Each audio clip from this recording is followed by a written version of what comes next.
Hello guys, welcome to our YouTube channel Make Conceptual World, where we will discuss different concept, question and MCQ which will help you while preparing different examination. So today I am going to discuss how to solve assignment problem by Hungarian method. So without wasting any time, let's begin.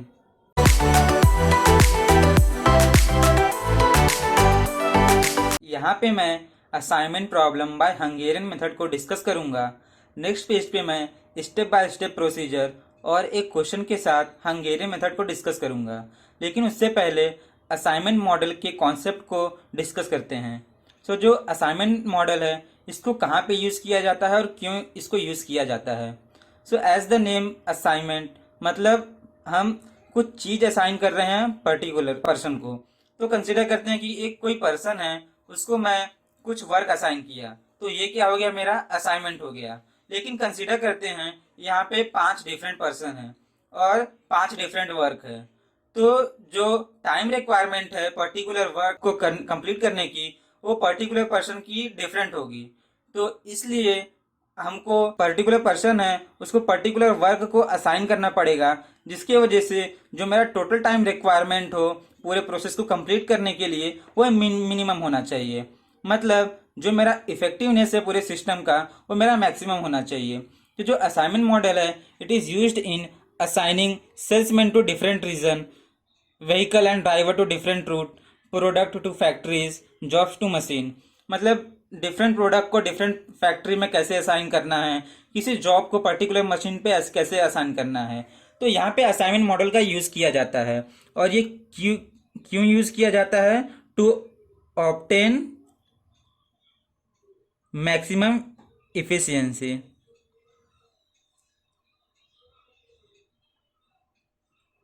तो जो efficiency है उसको मुझे maximise करना है।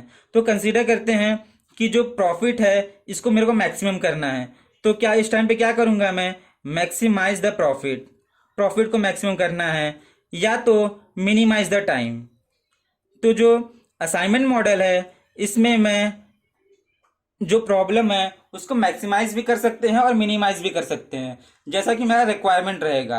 लेकिन जो assignment है it is made on 1-to-1 basis. Consider करते हैं एक जॉब ए है, तो अगर मैंने इसको मशीन एक्स को दे दिया तो उसके बाद मैं सेम जॉब को मशीन वाई को नहीं दे सकता। मतलब जो मेरा ईच सोर्स है, यहाँ पे जो ईच रिसोर्स है उसके लिए मेरा पर्टिकुलर डेस्टिनेशन होना चाहिए।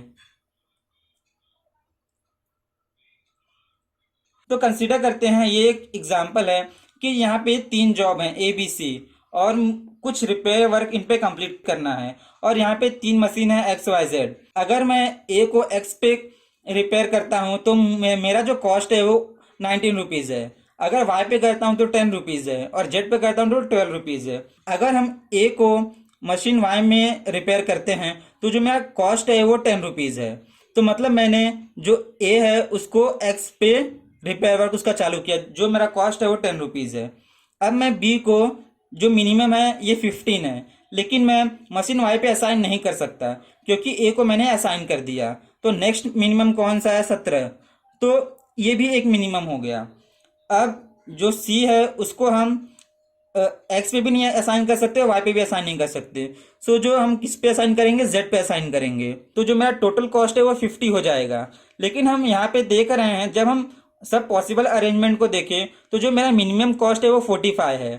तो मुझे इसके लिए पूरे अपने जो पॉसिबल अरेंजमेंट हैं सबको चेक करना पड़ेगा और वहाँ से फाइंड करना पड़ेगा कि जो मेरा मिनिमम कॉस्ट है वो कहाँ पे आ रहा है। तो यहाँ पे तो ये जो मैट्रिक्स है ये 3x3 है। तो 3x3 मैट्रिक्स को चेक करने के लिए मुझे टोटल 6 केस लेने पड़े। इसके लिए मुझे जो पॉसिबल अरेंजमेंट है वो मेरा 3 फैक्टोरियल हो गया। तो जो n×n मैट्रिक्स है उसके लिए पॉसिबल अरेंजमेंट क्या हो जाएगा, n फैक्टोरियल। तो कंसीडर करते हैं अगर मेरा 5×5 का मैट्रिक्स रहेगा तो उस टाइम पे मेरा अरेंजमेंट कितना होगा, 120। तो जैसे जैसे मेरा मैट्रिक्स बढ़ते जाएगा वैसे वैसे मेरी अरेंजमेंट की पॉसिबिलिटी बढ़ते जाएगी। तो ये एक बहुत कॉम्प्लिकेटेड प्रोसेस हो जाता है। तो इसको सिंप्लीफाई करने के लिए हम कुछ टेक्निक यूज़ करते हैं जिसकी वजह से जो प्रोसेस है वो सिंपल हो जाए। इसके लिए हम हंगेरियन मेथड को यूज़ करते हैं। तो जो असाइनमेंट प्रॉब्लम है इसको सॉल्व करने के लिए हंगेरियन मेथड का यूज़ किया जाता है, लेकिन इसमें भी दो टाइप के प्रॉब्लम होते हैं। पहला बैलेंस असाइनमेंट प्रॉब्लम, जिसमें कि जो मैट्रिक्स का साइज है वो स्क्वायर मैट्रिक्स होता है, मतलब जो नंबर ऑफ रो है वो नंबर ऑफ कॉलम के इक्वल होता है। लेकिन जो अनबैलेंस असाइनमेंट प्रॉब्लम होता है इसमें जो नंबर ऑफ रोज होते हैं ये नंबर ऑफ कॉलम के इक्वल नहीं होते। तो ये था बैलेंस और ये unbalance assignment problem Hungarian method. तो जो हंगेरियन मेथड है इसको रिड्यूस मैट्रिक्स मेथड भी बोलते हैं। तो हम यहाँ पे मिनिमाइजेशन के लिए सॉल्व करेंगे, मतलब minimization of cost, minimization of time. और यहाँ पे मैं बैलेंस असाइनमेंट प्रॉब्लम को डिस्कस करूँगा, मतलब स्क्वायर मैट्रिक्स जहाँ पे नंबर ऑफ रो और नंबर ऑफ कॉलम इक्वल होते हैं। तो यहाँ पे एक क्वेश्चन दिया है, इसको एक्सप्लेन करूँगा और इसके लेफ्ट साइड में जो हंगेरियन मेथड है इसका प्रोसीजर लिखा हुआ है। सो यहाँ पे 4 जॉब हैं और उनको 4 मशीन पे असाइन करना है, जिसकी वजह से जो मेरा प्रोडक्शन कॉस्ट है वो मिनिमम होना चाहिए। तो जो पहला स्टेप है row reduction, subtract the smallest element of each row from all the element of the row so that there will be at least 1 0 in each row. तो ये जो मेरा मैट्रिक्स है इसमें ईच रो में स्मॉलेस्ट एलिमेंट को पहचानना है। तो जो पहला रो है इसमें 5 है, सेकेंड में भी 5, थर्ड रो में मिनिमम एलिमेंट 4 और फोर्थ में 3। तो इस एलिमेंट को जो भी रो है उसके सब एलिमेंट से सब्ट्रैक्ट करना है। तो जब सब्ट्रैक्ट करेंगे तो 5 - 5 0, 7 - 5 2, 11 - 5 6, 6 - 5 1। तो ये जो मेरा मैट्रिक्स है ये ऐसे ही सब रो के लिए सॉल्व करेंगे और ये जो मेरा मैट्रिक्स है ये ऐसा बन जाएगा। इसके बाद जो सेकेंड स्टेप है ये कॉलम रिडक्शन। तो check the matrix to have at least 1 0 in each column. तो जो ये मैट्रिक्स मेरा बना इसमें हमको पर्टिकुलर कॉलम को चेक करना है कि इसमें 0 प्रेजेंट है कि नहीं। If not, subtract the minimum element of that column not containing 0 from all the element of that column. तो जिस भी कॉलम में 0 प्रेजेंट नहीं है उस कॉलम में से मिनिमम एलिमेंट को चूज़ करना है और उस एलिमेंट को उस कॉलम के सब एलिमेंट से सब्ट्रैक्ट करना है। तो ये जो फर्स्ट कॉलम है इसमें 0 प्रेजेंट है, सेकंड कॉलम में भी 0 प्रेजेंट है, लेकिन जो थर्ड कॉलम है इसमें 0 प्रेजेंट नहीं है। तो जो यहाँ पे मिनिमम एलिमेंट है ये मेरा 4 है। तो 4 को जो इस कॉलम के बाकी सब एलिमेंट है उससे सब्ट्रैक्ट करेंगे। तो 6 - 4 2, 4 - 4 0, 6 - 4 2, 5 - 4 1। और जो फोर्थ कॉलम है इसमें भी 0 प्रेजेंट है, तो इसको एज इट इज़ यहाँ पे कॉपी कर देंगे। तो जो कॉलम रिडक्शन के बाद जो मेरा मैट्रिक्स था उसको मैंने यहाँ पे ये ऐसे लिख दिया है। सो जो अगला स्टेप है चेक फॉर ऑप्टिमल असाइनमेंट। तो यहाँ पर हमको रो को चेक करना है। Check the row until a row with exactly 1 unmarked 0 is obtained. Make the assignment for that and cross all the other 0 in the same column. तो row को check करना है और अगर वहाँ पे एक भी 0 है तो उसको असाइनमेंट करना है। तो फर्स्ट रो में पहला 0 मिला तो इसको असाइनमेंट करना है बाय मेकिंग स्क्वायर। तो इसको मैं स्क्वायर में कर दिया and cross all the other 0 in same column. तो ये जो पहला कॉलम है इसमें जितनी भी 0 है उसको कैंसिल कर देना है, तो इसको क्रॉस कर दिया। If a row has more than 1 0 then skip that row. और अगर किसी भी रो में एक से ज़्यादा 0 है तो उसको स्किप कर देना है।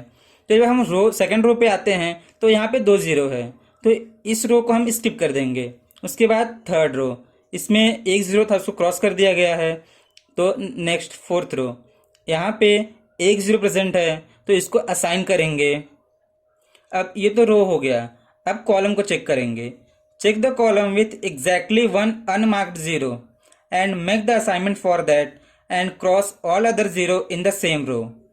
सो जो पहला कॉलम है इसमें कोई भी अनमार्क 0 नहीं है। उसके बाद सेकंड कॉलम, इसमें एक 0 है तो इसको मैं असाइन कर दिया और जितने भी 0 हैं इस रो में उसको कैंसिल कर देना है, मतलब ये जो 0 है इसको कैंसिल किया। उसके बाद थर्ड कॉलम, इसमें 0 था उसको क्रॉस कर दिया है और ये फोर्थ कॉलम। तो जो मेरा रो और कॉलम को चेक करने का प्रोसीजर है, असाइनमेंट देने का प्रोसीजर है, वो मेरा यहाँ पे कंप्लीट हो जाता है। Now row column with more than 1 unmarked 0 mark square around any 0 and cross all other 0 in its row and column. तो यहाँ पे ऐसा कोई भी रो और कॉलम नहीं है जहाँ पे एक से ज़्यादा जीरो है, तो ये स्टेप को स्किप करते हैं। फिर अगला क्या है, if there is one assignment in each row and each column then the optimal solution is reached. तो जब हम इसको चेक करते हैं तो यहाँ पे फर्स्ट, सेकंड और फोर्थ रो में ही असाइनमेंट है, थर्ड रो में कोई भी असाइनमेंट नहीं है। और कॉलम को चेक करते हैं तो जो फर्स्ट, सेकंड और फोर्थ कॉलम में ही असाइनमेंट किया गया है, थर्ड कॉलम में नहीं है। तो जो मेरा ऑप्टिमल सोल्यूशन है अभी तक रीच नहीं किया है। सो इफ सम रो और column without assignment then optimum solution is not reached. In this case minimum number of lines crossing all the zero have to be obtained.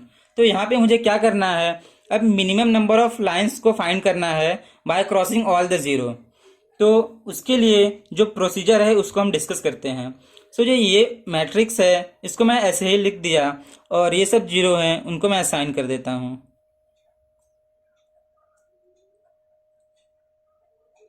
तो ये मेरा हो गया। अब मुझे नंबर ऑफ लाइंस ड्रॉ करने हैं।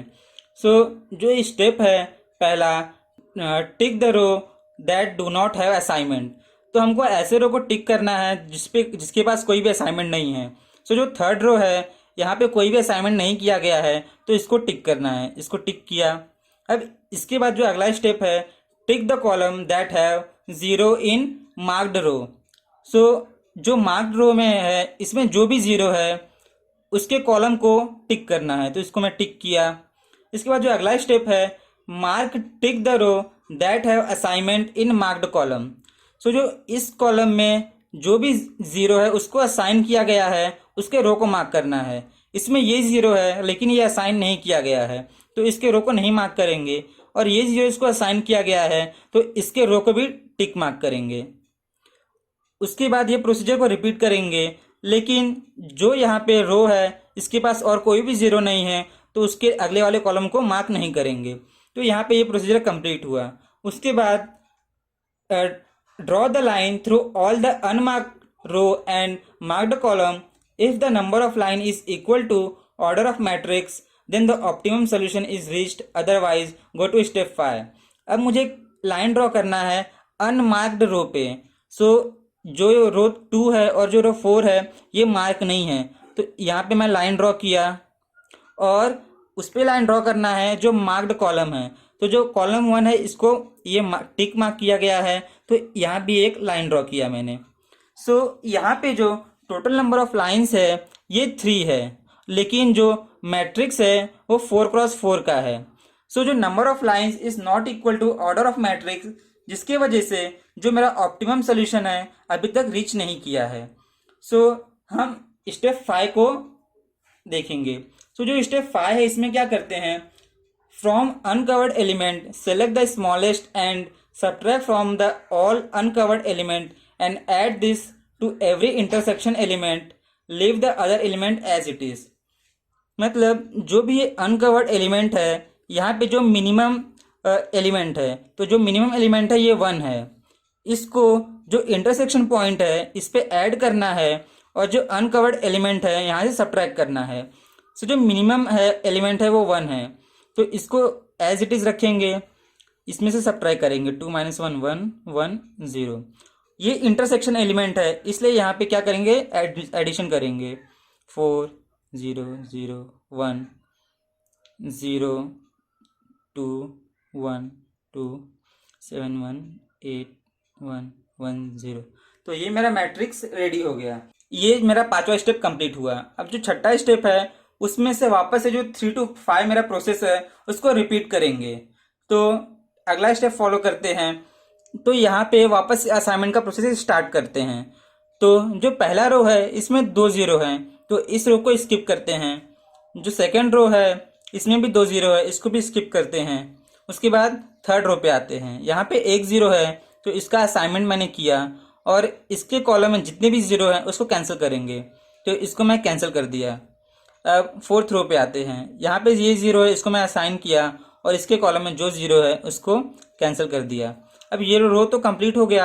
अब मैं कॉलम को चेक करूँगा, तो ये कॉलम के जो जीरो है वो मार्क हो चुके हैं।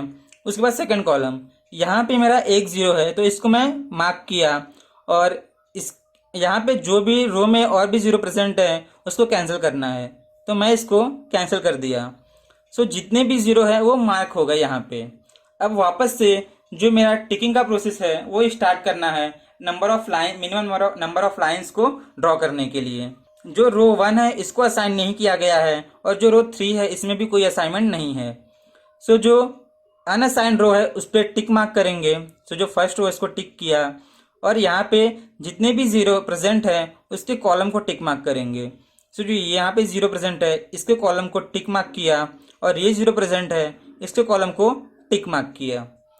इसके बाद ये जो कॉलम है इसमें जो भी असाइंड जीरो हैं उसको क्या करना है, टिक मार्क करना है। तो जो फर्स्ट कॉलम में ये जीरो असाइंड है तो इसके रो को टिक मार्क करना है और जो फोर्थ कॉलम है इसमें असाइंड जीरो ये है तो इसके रो को टिक करना है।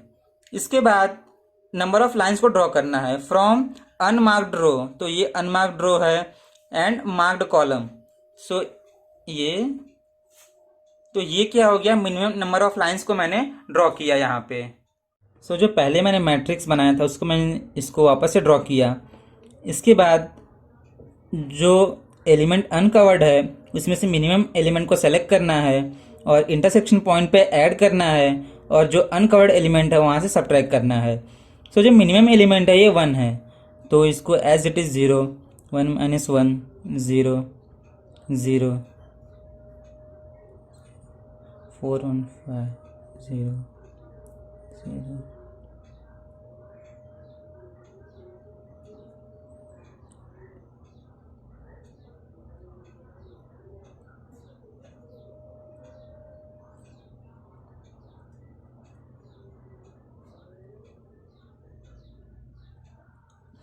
तो ये मेरा मैट्रिक्स बन गया। अब यहाँ पे क्या करना है, जो हमारा स्टेप था असाइन करने का, सो हम यहाँ पे असाइनमेंट का प्रोसेस स्टार्ट करते हैं। सो जो फर्स्ट रो है यहाँ पे 4 जीरो प्रेजेंट है तो इस रो को स्किप करते हैं। जो सेकंड रो है इसमें भी 2 जीरो प्रेजेंट है, इसको स्किप करते हैं। जो थर्ड रो है इसमें भी 2 जीरो प्रेजेंट है, इसको स्किप करते हैं। और जो फोर्थ रो है इसमें 3 जीरो प्रेजेंट है, इसको भी स्किप करते हैं। उसके बाद कॉलम का प्रोसेस स्टार्ट करते हैं। तो जो कॉलम है यहाँ पे 2 जीरो है, इसको भी स्किप करेंगे। इसके बाद सेकंड कॉलम में 3 जीरो है, इसको स्किप करेंगे। जो फोर्थ कॉलम है यहाँ पे भी 4 जीरो है, थर्ड कॉलम यहाँ पे भी 4 जीरो है, इसको स्किप करेंगे। और जो फोर्थ कॉलम है यहाँ पे भी 2 जीरो है तो इसको भी स्किप करेंगे। सो जो हमने देखा था कि जो थर्ड पॉइंट को हमने स्किप किया था वो वहाँ पे काम पे लेंगे।